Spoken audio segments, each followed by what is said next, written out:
So, hello everyone, welcome to the Old Sword Club live stream for tonight. I started this idea with the Old Sword Club when I started that, I was going to call everything in the club the Old Sword something. So, like, we're governed by the Old Sword Constitution. And I know I kind of had this idea for a forum called the Old Sword Conversation. And, just anything where I could just kind of make that pun. But I saw the Old Sword live stream, Old Sword live stream, just a stream all about like Clive of India. So whilst you're watching me go around to your house and steal your stuff and pretend it's ours. So yeah, cool. Anyway, so tonight we're talking about thrusting, and specifically thrusts with the sabre. So for those of you who are new or for who are watching recordings and like, oh, what the hell is this? So we're doing fencing lessons in Leeds, which is a late 19th century British sabre. So this is, kind of the grandfather of the modern fencing sabre. Although it's much heavier and better dressed.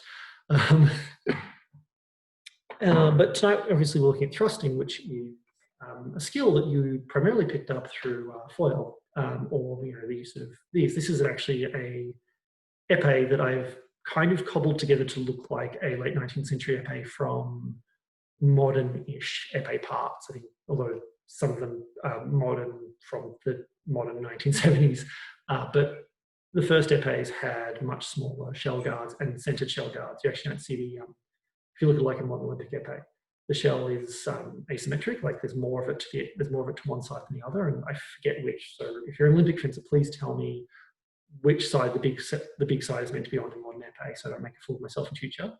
But yeah, it's also got like a modern Olympic saber grip because a lot of the early epees didn't have the French grip that kind of conforms the palm of your hand, and they certainly didn't have pistol grips until like the 1920s.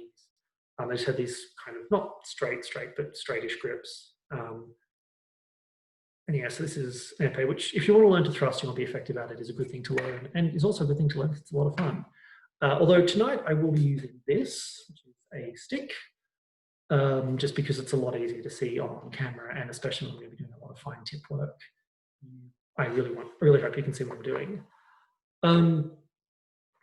So we are also recording this. I will be stopping and starting repeatedly and probably annoying. Oh, and for those of you who are new tonight or alternatively are watching the video and haven't watched it before, I'm Tim.